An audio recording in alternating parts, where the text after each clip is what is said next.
queridos amigos que nos acompanham pela Rádio Web Cobem, caros amigos e amigas aqui presentes, nossos cumprimentos, solicitando dos espíritos bons, mormente aqueles que representam a figura de Jesus nessa casa, nos abençoe, nos envolva nas blandícias das vibrações mais salutares, aquela de que mais necessitamos. Os estudiosos da ciência, particularmente os filósofos da ciência, estabeleceram, na maioria da literatura da ciência, 4 acontecimentos dos mais importantes na história da cultura e do conhecimento humano. 4 acontecimentos especiais que abalariam e mudaria o paradigma da mentalidade humana, alterando a forma de ver, de perceber o mundo à nossa volta e dando aqueles saltos paradigmáticos, aqueles saltos de conhecimento no desenvolvimento intelecto-moral da humanidade, no progresso sociológico e antropológico do homem e, sobretudo, na visão que o ser humano tem da sua vida, da vida ao redor, proporcionando melhor qualidade de vida na Terra, melhor expectativa de vida, pelo menos do ponto de vista material. O primeiro deles é um acontecimento que ocorreu no século XVI, quando o extraordinário pensador Nicolau Copérnico, na obra, quando ele lança A Revolução dos Mundos, estabelece a briga contra o geocentrismo, o sistema geocêntrico, defendendo o heliocentrismo, fundamentado em Isaac Newton, a lei da gravitação universal, e as teses de Galileu Galilei, que Nicolau Copérnico apresenta uma nova forma de conceber o mundo e a percepção da vida no mundo material. O segundo acontecimento foi e teve lugar em 1859, quando o antropólogo inglês Charles Darwin apresenta sua obra da origem das espécies, da seleção natural, inaugurando a mentalidade do evolucionismo e a percepção de que o ser humano não nasceu conforme a superstição bíblica ao acaso divino, mitológico, pelo menos no texto literal da Bíblia, mas é um sucessivo e um processo contínuo, resultado de transformação das espécies, do evolucionismo, e que deve ter descendido de alguns hominídeos e de alguns primatas na concepção de Darwin. O terceiro acontecimento foi em 1900, quando Sigmund Freud apresenta as teses da psicanálise, não apenas revelando que o ser humano é uma realidade instintiva, na qual predominam seus impulsos, mas também desmistificando a sexualidade, a libido, e defendendo que o ser humano é impulsionado por essa energia da libido que o movimenta, que explica uma série de comportamentos, mas, sobretudo, a tese freudiana estabelece a ideia do inconsciente, realidade que estaria subjugando a estrutura mental da criatura, aspecto do comportamento e da psique humana que estaria o tempo todo influenciando a criatura de tal forma que seria predominante no modo de viver, no modo de se comportar e abrindo espaço para uma série de especulações de pesquisa e de investigação a respeito da consciência e do inconsciente. E o quarto acontecimento, segundo esses autores da história da filosofia da ciência, seria o início da engenharia genética. Aquele sonho de Mendel, graças ao qual ele teorizou a respeito do alelo, conceito que mais tarde desembocaria no gene e nos cromossomas, graças ao que a engenharia genética pôde, desde as primeiras formulações, com a chamada biologia microscópica, a biologia molecular, até mais tarde a clonagem, o genoma humano e as perspectivas ainda não totalmente completas a respeito das terapias genéticas e das investigações a respeito de doenças como tendo base genética, é que nós temos o quarto acontecimento importante na história da ciência. A verdade é que, por outro lado, dentro da ciência, alguns especialistas na área da medicina dizem que, apesar desses quatro acontecimentos serem especiais, serem notáveis, dentro de cada especialidade da ciência, nós temos acontecimentos também importantes. E eles advogam a tese de que, apesar desses quatro acontecimentos na história da ciência abrangente serem fundamentais, a medicina, com tanta contribuição que deu ao ser humano de maneira prática, de maneira útil, de maneira concreta, possui também os seus acontecimentos especiais. O primeiro deles, segundo os estudiosos da filosofia da ciência, seria o momento da microbiologia, quando Louis Pasteur começa a desvendar o mundo infinitamente pequeno, o mundo dos animálculos, o mundo infinitesimal, a percepção humana, abrindo espaço para o entendimento de determinados agentes patogênicos e patológicos, determinadas enfermidades com fundo microbiológico, microscópico, graças ao advento da futura microbiologia. É esse momento que a concepção de saúde e doença passa a se modificar, abrindo espaço para perspectivas antes não imaginadas. O segundo momento foi o movimento das vacinas e todo aquele movimento sanitarista que aconteceu por volta do final do século XIX e começo do século XX e que desembocou em uma nova forma de higiene e de mentalidade dentro da própria medicina. E o terceiro acontecimento especial seria o acontecimento, o surgimento das cirurgias, desde as cirurgias iniciais até as microcirurgias, as cirurgias mais sofisticadas a nível cerebral, que abriria espaço para uma vida melhor, a ponto de penetrar na massa encefálica, eliminar coágulos, alterar a constituição humana ou eliminar uma série de problemas de saúde que no passado dizimavam vidas. Naturalmente, que esse seria o terceiro acontecimento especial.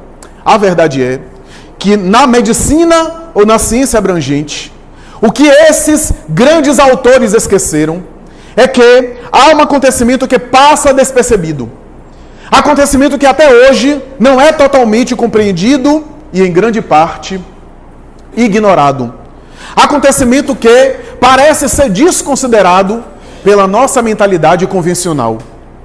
E esse acontecimento marca, do ponto da história e do ponto da mentalidade cultural, não apenas da ciência, mas fora mesmo da ciência, mas também dentro da ciência, um momento grave, um momento especial e um momento precioso na evolução do pensamento humano.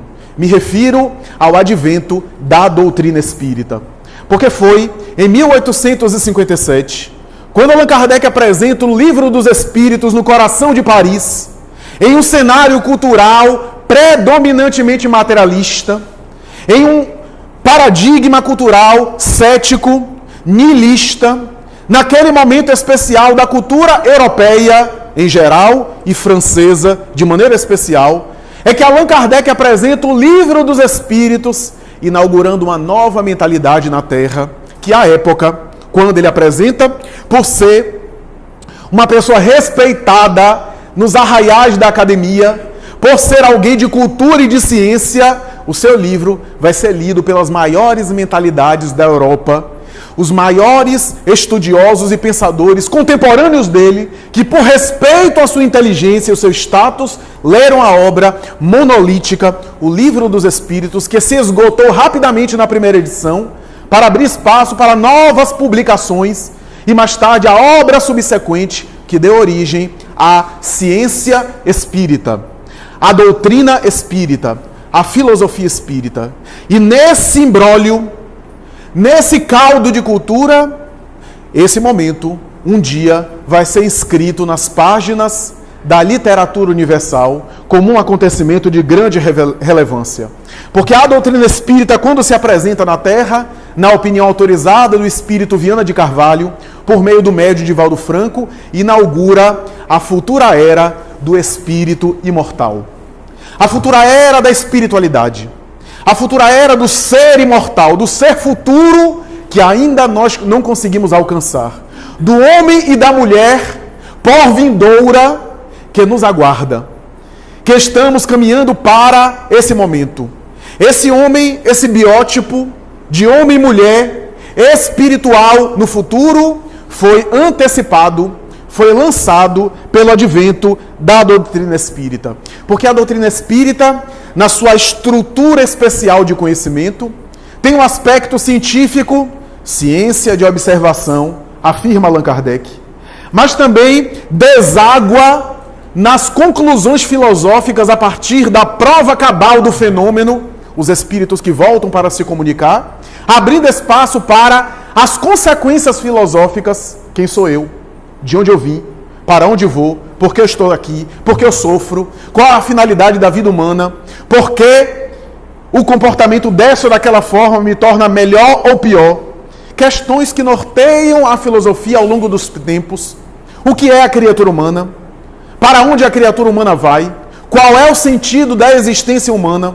Questões que os grandes filósofos ao longo do tempo se debateram para tentar responder, para tentar equacionar, mas, sobretudo, no seu aspecto moral, ou, se quisermos, no seu aspecto religioso, nas consequências que gera na conduta dos homens, fazendo-os mais felizes, fazendo-os envolvidos na condição de pessoas que querem se reformar, que querem se modificar, é que a doutrina espírita alcança os momentos especiais de alta elevação, de alto nível na mentalidade cultural, científica e filosófica da humanidade.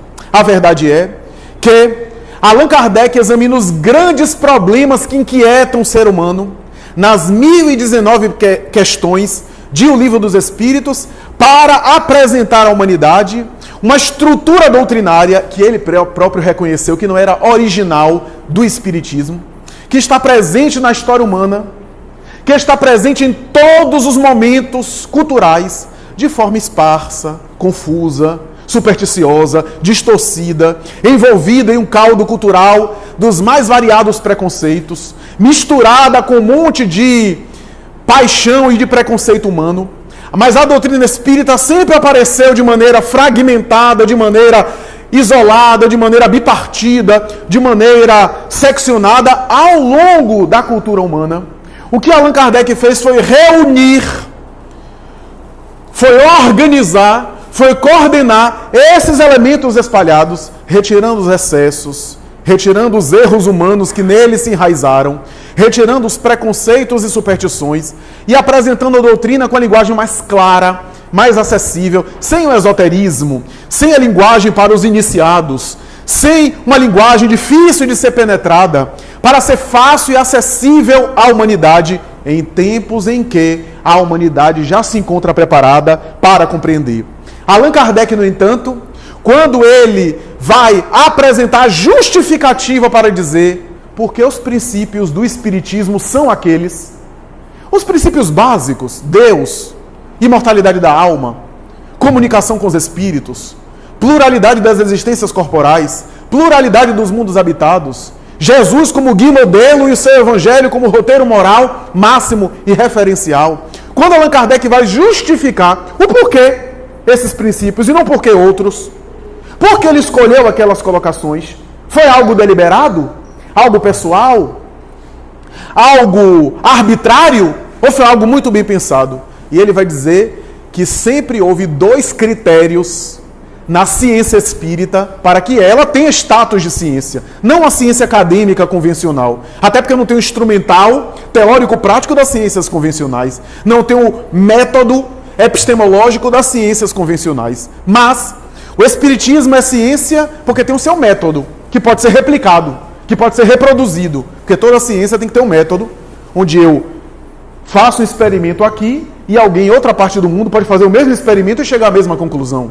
Só que como o objeto de estudo do Espiritismo é os espíritos e as relações que esses espíritos estabelecem com o mundo material, não dá para ter o mesmo método de um laboratório de química, onde a gente bota uma substância num tubo de ensaio e produz uma reação. O método é diferente, mas se pode ter um método científico de replicação e de reprodução do mesmo conhecimento em qualquer parte do mundo.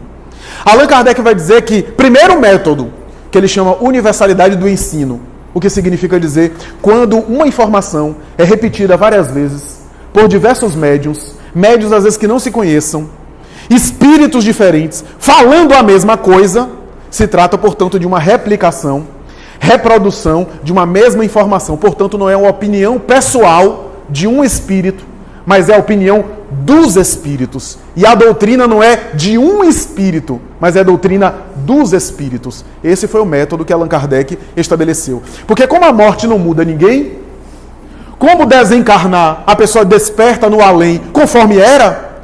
Se alguém aqui, por exemplo, desencarna e tem muitos preconceitos, permanece com a mesma visão de mundo ao desencarnar. A gente vê isso nas sessões mediúnicas. Kardec confirmou isso na época dele, no século XIX. Então, se você é muito apegado ao corpo, muito apegado a essa vida, quando desencarnar, você vai continuar indo para fazer biometria no TRE, vai continuar torcendo para o Bahia, para o Vitória, vai continuar nas mesmas paixões humanas, nas mesmas coisas.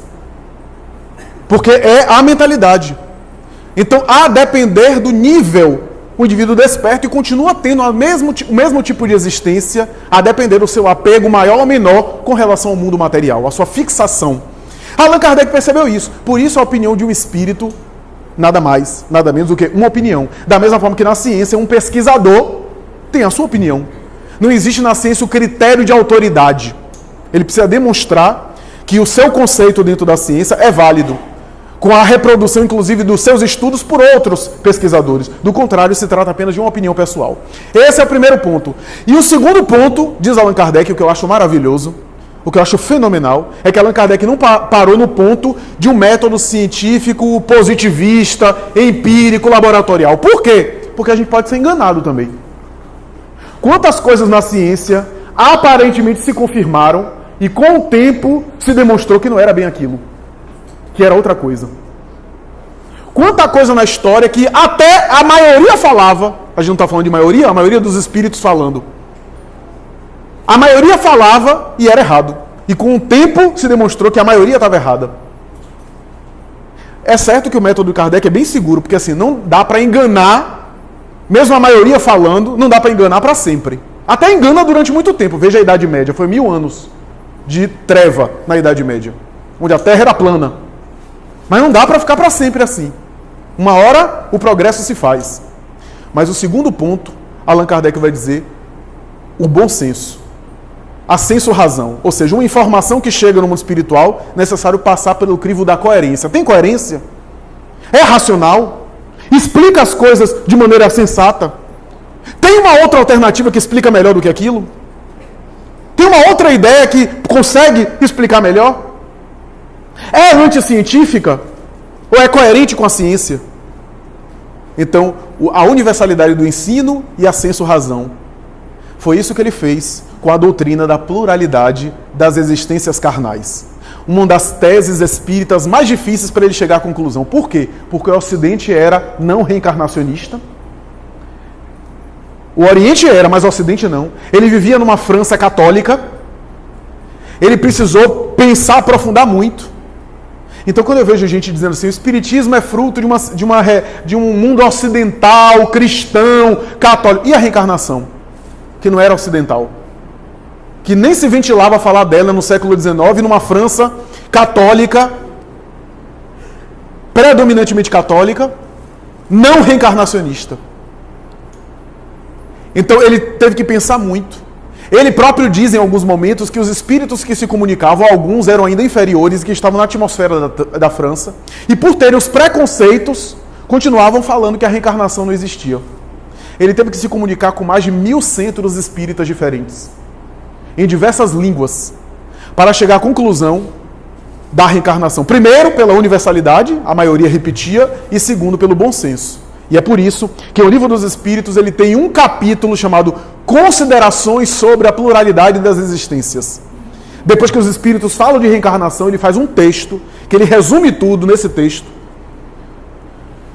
a partir do item 250, eu não me lembro agora o item, se é 256, e ele faz uma consideração grandiosa sobre esse texto, de O Livro dos Espíritos sobre o bom senso da reencarnação, explicando que não há outra alternativa do ponto de vista coerente e lógico para explicar uma série de coisas que nós vemos no mundo material. Que na visão da doutrina religiosa convencional, uma única vida material seria um absurdo, ou melhor, seria uma monstruosidade. Uma monstruosidade de explicar algumas coisas do ponto de vista de uma única existência. Kardec chega a citar uma frase, que ele não cita o filósofo, mas nós sabemos que é a frase de Voltaire, que ele diz assim: diz o filósofo que se não houvesse Deus, seria necessário inventá-lo. Isso foi Voltaire quem disse. Kardec vai dizer, da mesma forma, se não houvesse reencarnação, seria necessário inventá-la. Porque só a reencarnação, chamada também de pluralidade das existências, para a gente entender alguns enigmas da vida humana. Primeiro, as diferenças.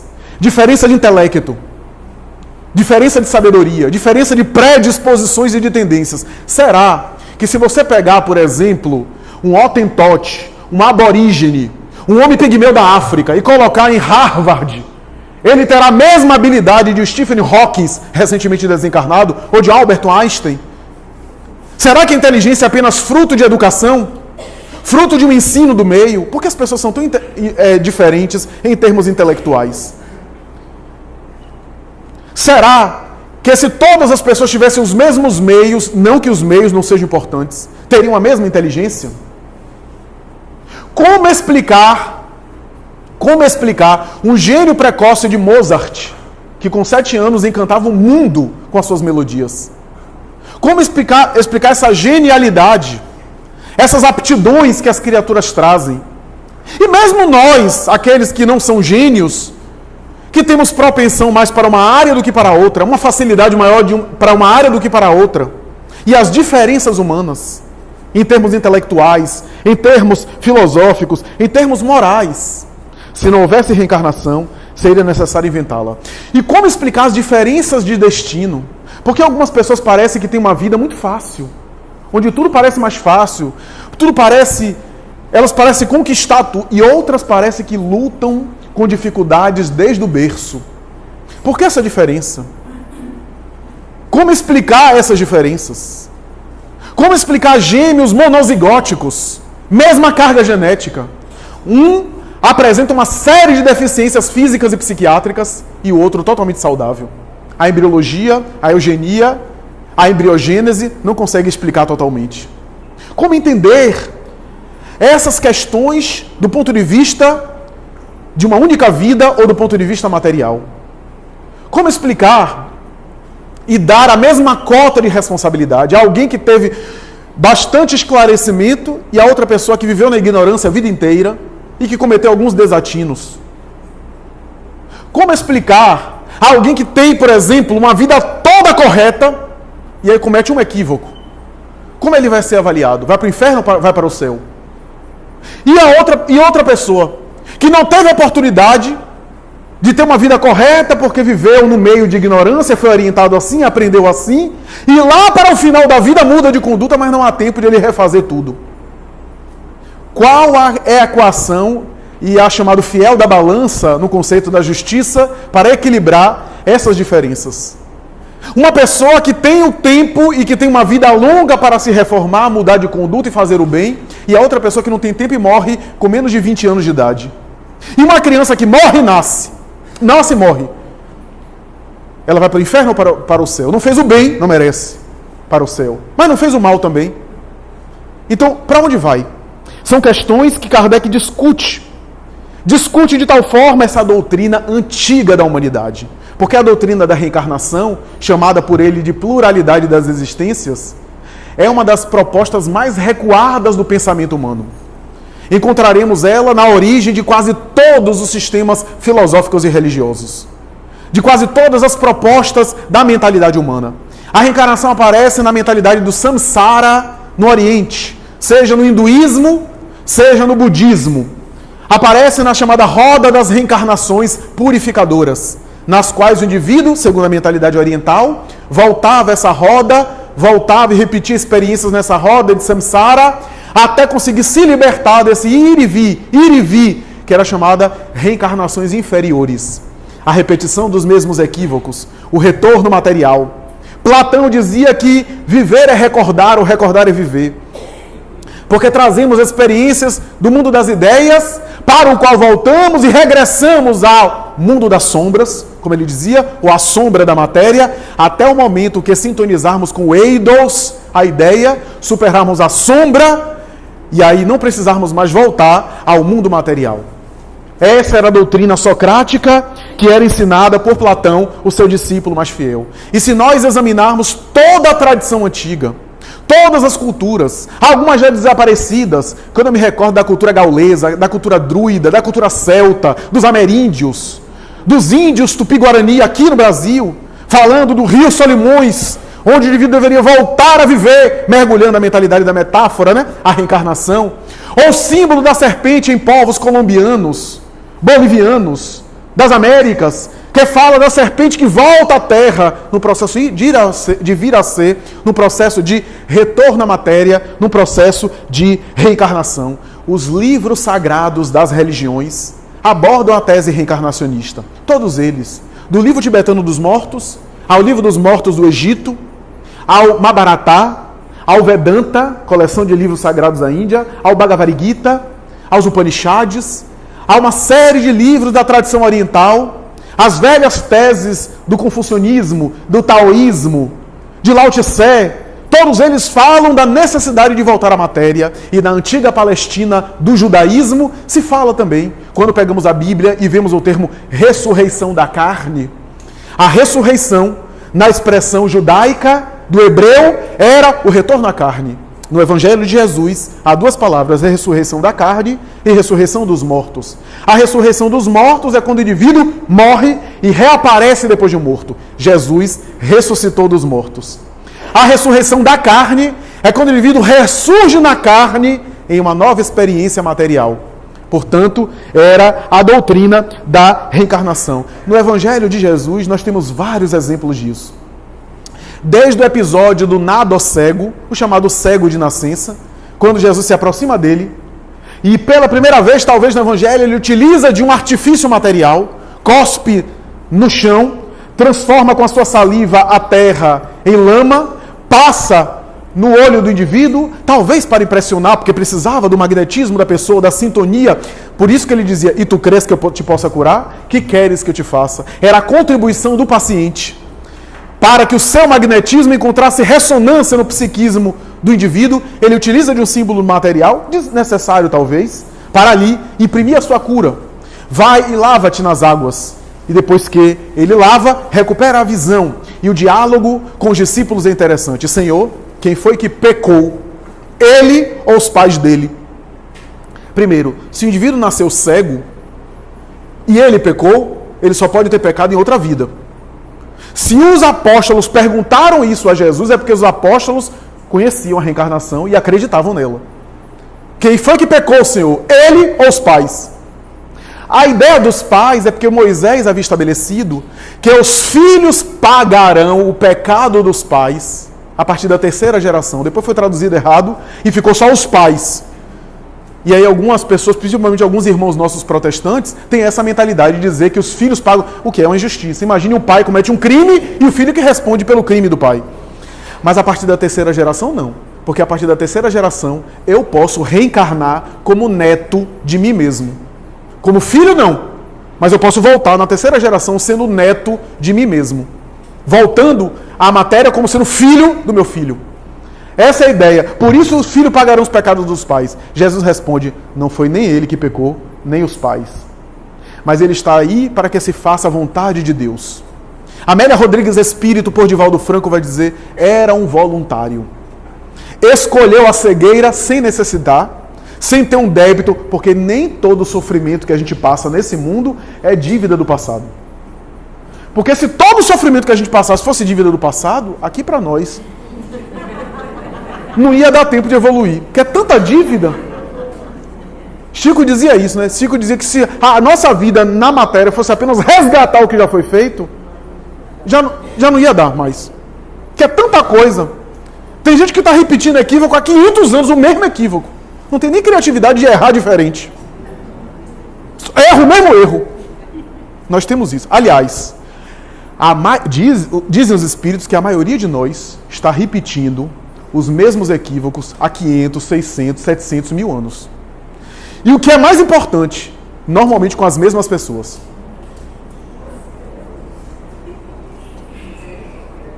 Então eu tenho pensado que comigo eu estou tentando errar pelo menos diferente, ser criativo. Não errar o mesmo erro. Porque é difícil.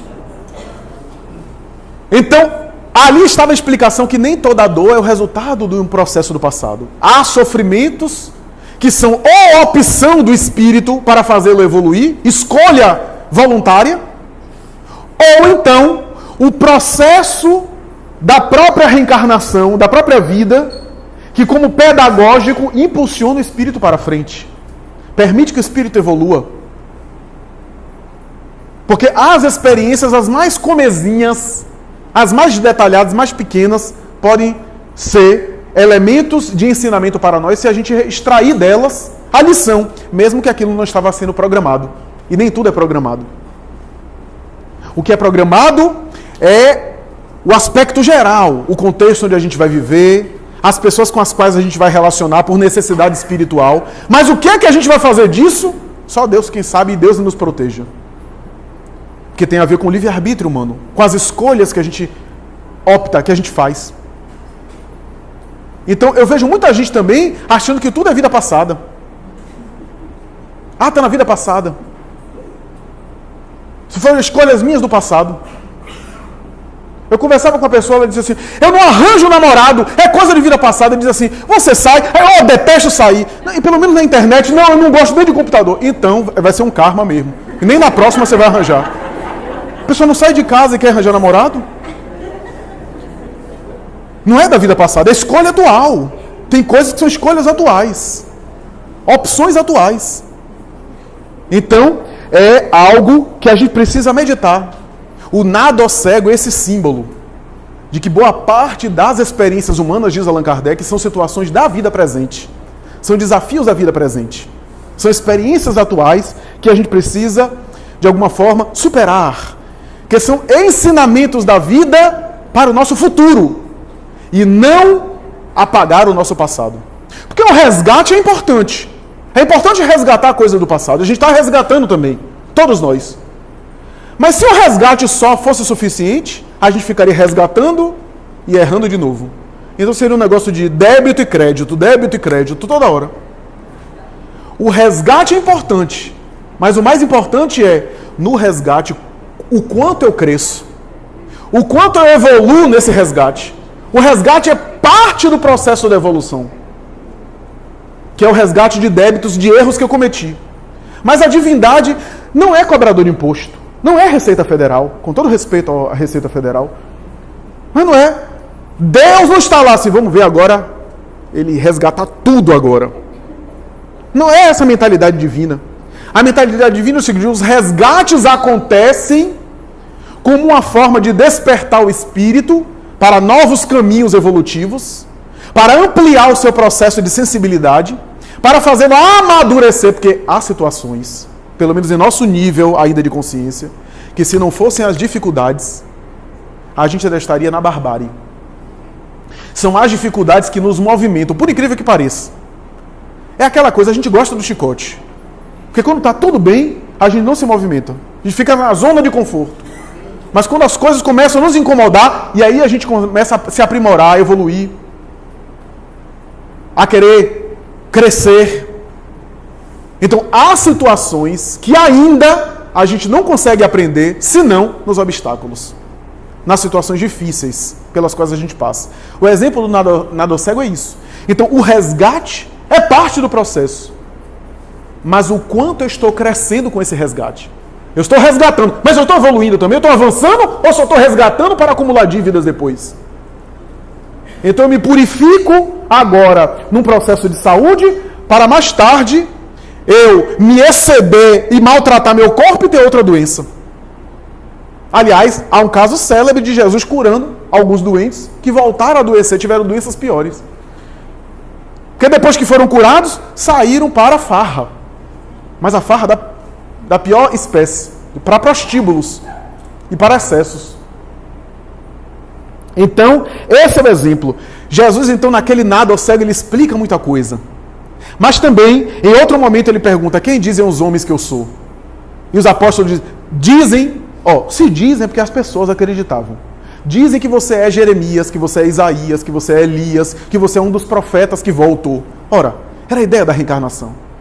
Mais tarde, ao descer do Monte Tabor, do famoso fenômeno da transfiguração, onde Elias apareceu e Moisés, os apóstolos ficaram tão impressionados com a figura de Elias que se lembraram de uma profecia do profeta Malaquias que dizia: antes do Messias vir, era necessário que o Elias viesse primeiro. Que primeiro aparecesse Elias, que Elias voltasse para preparar a chegada do Messias. 450 anos antes, Malaquias havia dito isso. Jesus olha para Simão Pedro, João e Tiago e diz: Elias, que deveria vir, já veio. E eles fizeram tudo o que quiseram com ele. Ponto. E o Evangelho de Marcos continua: e eles compreenderam que Jesus falava de João, o Batista. Ora, é uma clara referência que Elias, o profeta antigo, voltou em João Batista. Eu já tive a oportunidade de pegar as melhores Bíblias, inclusive a de Jerusalém, que eu considero a maior referência, a Bíblia de Jerusalém, um projeto francês especial com uma série de notas de rodapé. E eu peguei essa passagem e em várias outras passagens para ver o que é que os teólogos explicam. E em que pese a fantástica obra, a Bíblia de Jerusalém, a gente pega essa nota e está lá assim: olha a nota que está escrito. Jesus queria dizer que a pessoa de Elias estava em João Batista. Ponto. Como é que a pessoa de Elias está? É simbólico? É uma coisa metafórica? E não explica. O que é que Jesus queria dizer com o profeta Elias estava em João Batista, senão o mesmo Espírito que volta reencarnado? É a tese, portanto, da reencarnação. E assim por diante. Mas foi no diálogo de Jesus com Nicodemos, João, capítulo 3, versículo 1 a 12. Possivelmente só João participou da conversa. Porque Nicodemos era um juiz do Sinédrio, era uma pessoa poderosa. Dizem os melhores especialistas da tradição bíblica que Jesus não iria dialogar com Nicodemos ao público, porque todas as pessoas iam ficar surpresas com aquele juiz do Sinédrio. E, além disso, Nicodemos também não ia procurar Jesus ao público, porque poderia sofrer perigo, inclusive, correr risco. Procurou Jesus às escondidas. Por isso que dos 4 evangelistas, só João narra esse diálogo. Possivelmente João, o discípulo amado, foi o intermediário da entrevista e ficou guardando na porta. Diz, aliás, Daniel Hopes, o famoso estudioso da tradição bíblica. Ele ficou na porta e o diálogo diz: Senhor, que fazer para encontrar a vida espiritual plena? E Jesus diz: é necessário nascer de novo, da água e do Espírito, para entrar no reino dos céus. Para nascer de novo, para ver o reino dos céus, é necessário nascer de novo. E aí Nicodemos mas como é possível nascer novamente? Um homem está velho, ele entendeu então a colocação. Um homem está velho, voltar ao ventre da sua mãe para nascer de novo. E Jesus diz: tu és juiz de Israel e desconhece essas coisas? A doutrina da reencarnação era conhecida. Pois eu vos digo, e não te admires, pois de eu vos dizer que é necessário nascer de novo, da carne e do espírito. O que nasce da carne é carne, o que nasce do espírito é espírito. O espírito sopra onde quer, não sabe de onde vem, nem para onde vai. É necessário nascer de novo, da água e do espírito, para entrar no reino dos céus. E acaba o diálogo mais ou menos assim.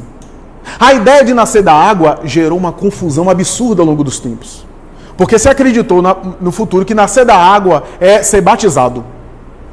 Submeter ao batismo, portanto receber a água do batismo para se purificar. Parêntese, purificar aqui por causa do pecado original. Quer dizer, Adão e Eva cometem pecado e eu tenho que pagar a culpa deles. Olha que coisa. Eu tenho que responder por isso. E se eu não for purificado pelo batismo, eu estou condenado ao inferno. Segundo a tradição. E aqueles que nascem num local onde não é cristão e nem sabem disso, estão condenados ao inferno, nem sem saber? É porque Jesus com isso estabeleceu, segundo a tradição, essa purificação por causa da desobediência de Adão e Eva. Mas não fui eu que desobedeci, foram eles. E aí eu tenho que pagar a responsabilidade deles? E se eu não for batizado, eu sou condenado. E antes de Jesus, quem vinha antes? O que acontecia se não havia isso? Não, Jesus, quando veio, ele purificou com seu sangue todo mundo que veio antes. Aí depois, então, a gente tem que pagar a culpa de Adão e Eva e se arrebentar para ser salvo. Agora, os que vieram antes já estão salvos com o sangue dele. Alexandre Magno da Macedônia, Júlio César, Cambises, o rei dos persas, pessoas ferozes que destruíram cidades inteiras, estão salvas pelo sangue de Jesus. Então, vejamos que não pode ser isso. Nascer da água do batismo. Os antigos judeus, e João Batista fazia isso, faziam um ritual simbólico de, quando se arrependia e confessava os pecados, entre aspas, mudavam de atitude perante o mundo, então mergulhavam no Rio Jordão, que era uma água sagrada, e depois disso, trocavam de nome para simbolizar que o homem mundano desapareceu. Os cristãos inicialmente fizeram isso, alguns, para mudar, mas era simbólico, confessai-vos, e assim por diante. Jesus nunca batizou ninguém. Ou seja, se fosse importante, ele o faria. Nós respeitamos a tradição, mas a ideia é que os antigos acreditavam que nascer da água é porque a água era o símbolo da vida orgânica. E é verdade. O nosso corpo é feito basicamente de água, predominantemente de água. A fecundação sexual é feita no líquido amniótico. Mais tarde, no desenvolvimento embrionário. E antes disso, a fecundação de gotículas de água, praticamente. Que é o gameta masculino com o gameta feminino. Crescendo o zigoto, o embrião, o feto, o bebê, em líquido amniótico. O corpo humano, 70% aproximadamente feito de água. Nascer da água é nascer do corpo. Tales de Mileto, antes, já falava, 600 anos antes de Jesus, que a vida material é feita de água. Era a concepção dos antigos. Então, nascer da água é nascer do corpo. Jesus diz, é necessário nascer da água e do Espírito para entrar no reino dos céus. É interessante que no diálogo, inicialmente, ele diz assim, para ver o reino dos céus, é necessário nascer de novo. E no final do diálogo, ele diz, para entrar, porque ver é uma coisa, entrar é outra. Muita gente não percebe essa sutileza no texto de João. Ele começa o texto falando de ver o reino dos céus. Ver é uma coisa, nascer de novo. Por quê? Porque o nascimento sucessivos, a reencarnação, mesmo que você não queira, vai amadurecendo você. Mesmo que seja pela força das circunstâncias, vai fazendo você amadurecer. Mesmo que a pessoa não queira, em uma vida, quando ela chega em idade avançada, ela já está um pouco mais experiente. Pela força das coisas. Então, o indivíduo vai sendo trabalhado e vai evoluindo. Então, ele começa a compreender. Ele vê o reino dos céus. Mas para entrar, é necessário nascer, não apenas de novo, mas nascer da água, tomar um novo corpo, e nascer do Espírito. O que é isso? Nascer do corpo, a reencarnação. Mas o que é que eu faço desse renascimento? Eu renovo apenas o corpo e continuo com a postura velha? Ou eu renasço de Espírito? O renascer de Espírito ou nascer de Espírito é mudar de conduta. Só assim entraremos no reino dos céus.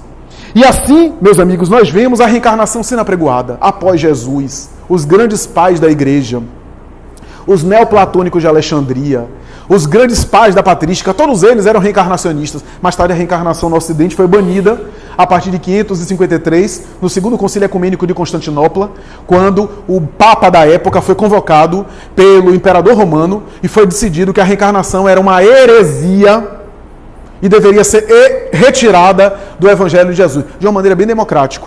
Bem democrática, porque o imperador disse assim, quem votar a favor da reencarnação, eu passo a fio de espada.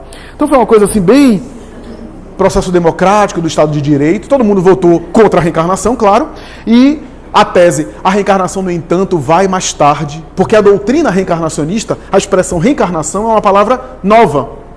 Em 1868, o dicionário de Oxford vai colocar a palavra reencarnação, porque é uma palavra que foi utilizada por Allan Kardec. Antes disso, havia outra nomenclatura a respeito da pluralidade das existências corporais. E quando nós vimos os estudiosos de reencarnação, de uma Edith Fiore, americana, protestante, mas que faz regressões de memória, a Alberto Rochat, a Helen Wamba, PhD em psicologia, que estuda as relações entre uma vida e outra em regressão de memória, a Rabrenda Nath Banerjee, o famoso parapsicólogo indiano, que estudou a memória extracerebral, para dizer que há algumas crianças que ele examinou e que tinham memórias de outra existência, só pode ter sido reencarnação. A memória genética, a percepção extrasensorial, o inconsciente coletivo de Carl Gustav Jung, a telepatia não são explicações que conseguem dar conta de tudo. A melhor hipótese, diz Banerjee, é a doutrina da reencarnação. Mais tarde, o Dr. Ian Stevenson, já falecido, também examina a tese reencarnacionista. Pesquisa 2.600 pessoas que têm memórias de existências anteriores, lança uma obra chamada 20 casos sugestivos de reencarnação, uma das obras clássicas dentro da pesquisa científica sobre o assunto, para examinar a tese da pluralidade das existências carnais. Mas, meus amigos, o Espiritismo vai mais além. Com todo respeito a essa elite de pensadores, a doutrina espírita, que veio antes deles, ou pelo menos da maioria deles, já examinava a reencarnação, já colocava a reencarnação de uma maneira bem especial, mas vai além. Vai apresentar um processo evolutivo que a reencarnação enseja, que esses pesquisadores nem sempre percebem. Percebe que há vidas sucessivas, mas qual a finalidade? Para onde essas vidas sucessivas vão? Realmente há aprimoramento ou não? O Espiritismo coloca as coisas de uma forma evolutiva. Vai dizer o seguinte: à medida que você muda, você passa de série. A semelhança da metáfora de uma escola. À medida que você incorpora a aprendizagem, você não fica naquele ano, naquele nível, naquela graduação. Você é encaminhado, você é aprovado para outro. Você passa para outro ambiente, para outro contexto, porque você demonstrou nos exames, nos testes, nas avaliações, em que pese as limitações da nossa pedagogia terrena, da nossa capacidade de mensurar o ensino-aprendizagem, mas você demonstra com algum tipo de critério que consiga aferir isso, que você tem aquele conhecimento e que você tem, portanto, possibilidade, tem o acesso para outras instâncias. Não é a mudança de sala que faz você mais conhecedor do assunto. Foi o conhecimento a respeito do assunto que promoveu você a um outro contexto. Do jardim de infância à alfabetização, da alfabetização à graduação, da graduação à pós-graduação, ao mestrado, ao doutorado e assim por diante. Você vai sendo promovido, vai sendo encaminhado a outros contextos que são reflexo daquela capacidade, pelo menos em tese, que você já conseguiu adquirir. A mesma coisa acontece no processo evolutivo reencarnatório. É por isso a tese da pluralidade dos mundos habitados. As instâncias diferentes. Eu não entro muito na tese dos mundos habitados, porque do ponto de vista científico a gente não consegue provar ainda. Há grandes evidências e grandes suposições, inclusive de bons astrônomos, de que deve haver vida material fora da Terra. Mas ainda não há uma conclusão definitiva. A gente acredita por informação do mundo espiritual e pela coerência das explicações que Kardec dá. Não podemos provar ainda do ponto de vista científico, embora algumas evidências sugestivas, né? A informação de que há água em Marte, que há determinados elementos na Lua e assim por diante. Acho que a gente ainda está engatinhando, mas o que é mais importante a gente perceber é o seguinte: deve haver, dizem os espíritos, vida material, só que numa matéria diferente da nossa, em outros planetas. Porque a nossa matéria é apenas uma realidade material. E Kardec usa uma figura interessantíssima. Se você não conhecesse o sistema respiratório dos peixes, você nunca ia imaginar que há seres que podem respirar dentro da água. Porque o organismo é compatível com isso. Devem haver organismos compatíveis para viver em situações de planetas que estão em localidades diferentes da nossa. Porque a gente já pensa tomando referência ao Sol. Então os planetas que estão mais afastados do Sol não têm calor suficiente. Deve haver outras fontes de calor, deve haver outros organismos e deve haver outros sóis, outras estrelas. Então, Kardec examina isso. Mas o que é mais importante a gente entender é o seguinte: à medida que eu evoluo e que eu cresço, eu posso, se quiser, ser transferido de local. Esses locais são os diferentes estados da alma na erraticidade, diz Allan Kardec, no capítulo 3º de O Evangelho segundo o Espiritismo. Por isso que Jesus fala na doutrina da reencarnação, no Evangelho de João, no diálogo com Nicodemos, e no mesmo Evangelho de João, mais tarde ele vai dizer: há muitas moradas na casa do Pai, do contrário, eu vou-lhe teria dito. Quais são as moradas na casa do Pai? Kardec, com a sua sabedoria, vai dizer: não são apenas os planetas, mas são os diferentes estados da alma no mundo espiritual. Cada estado de alma compõe uma espécie de morada psíquica, uma atmosfera particular, uma situação específica que faz com que nós nos reunamos no mundo material e no mundo espiritual por afinidade.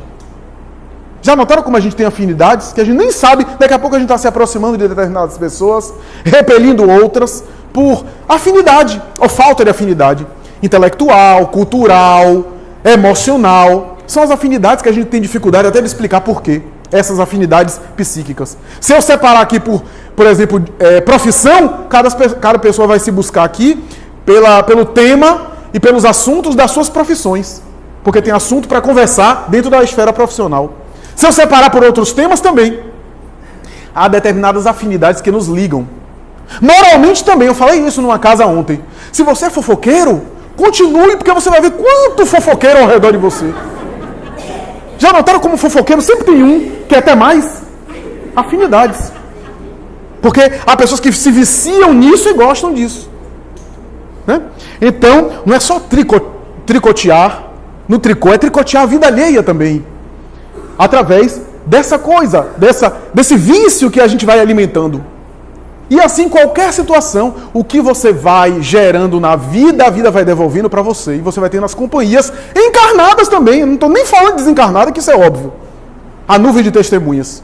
Ora bem, se a gente vê isso nesse mundo, essa atmosfera, como diz Emmanuel, através de Chico Xavier, essa atmosfera espiritual que compõe o espírito, aquilo que você alimenta no pensamento, aquilo que predomina em você, aquilo que compõe a sua atmosfera, ao desencarnar no mundo mais sutil, no mundo onde essa afinidade é maior, no mundo em que essa vibração é mais sutil, essas afinidades psíquicas, por um processo quase que automático, ligam você às realidades que você traz no mundo íntimo. Por isso que eu digo, ninguém vai para o inferno, leva o inferno que carrega. E ninguém vai para o céu, leva o paraíso que traz no seu mundo íntimo. Aquilo que predomina em nós é essa atmosfera espiritual, a ponto do indivíduo ver aquilo que quer. Quem não se lembra de André Luiz, que ficou 8 anos vaguejando em zonas umbralinas, a expressão que ele usa, zonas de sofrimento. Por quê? Pelos excessos da sua vida, sexo, bebida alcoólica, disparates de toda sorte, os excessos que ele se permitiu. Ele ficou tão embriagado nessas sensações do corpo, tão embriagado nesses excessos, que ele ficou nessa atmosfera. Então ele andava, a barba crescia, a barba da sua aparência crescia, a fome, a sede, as necessidades físicas ele tinha, e não tinha mais corpo, porque era mente, era psíquico. Então ele sentia tudo aquilo. Quando ele foi despertar, ele mudou de paisagem mental, orou, veio o resgate imediatamente. Ele se arrependeu, chorou profundamente, foi resgatado, renovou e começou aí o início da sua renovação. Essa atmosfera individual. Em uma outra obra de André Luiz, eu já contei aqui, um escritor que escrevia assim livros de pornografia, mensagens de vulgares, de críticas ferinas, né? de situações bem baixas, né? Romance de terror, romance de suspense de terror. E aí André Luiz descreve a desencarnação desse sujeito. O indivíduo no cemitério, quando ele está saindo do corpo, os personagens dos seus livros estão vindo receber ele. E aí André Luiz vai dizer, são espíritos? Não, é a sua mente. É aquilo que ele criou na sua atmosfera particular. É isso que ele vê ao redor dele. Meu Deus, quando eu vi isso, eu disse, meu Deus, tenho que botar minha barba de molho. Ou seja, é essa ideia, essa atmosfera individual que nos envolve e que plasma a nossa vida psíquica, os nossos automatismos. Só que esses automatismos no corpo é uma coisa, que a gente se distrai, a gente muda, mas fora do corpo isso daqui é mais sensível. Isso se torna mais contundente. Né? Então o indivíduo é arrastado, se vê na situação que ele alimentou. É aquela velha tese do Evangelho, pede e obtereis. O pede e obtereis é isso. Aquilo que eu alimento, eu tenho. Porque é aquilo que eu quero. Eu busco, psiquicamente falando. Então nós vemos isso. Ivone Pereira narra um caso interessantíssimo. O caso de Pedrinho, em Recordações da Mediunidade. Ela foi morar numa casa de familiares que compraram aquela casa no Rio de Janeiro. Ela foi morar nessa casa, junto à familiar, passou um tempo nessa casa.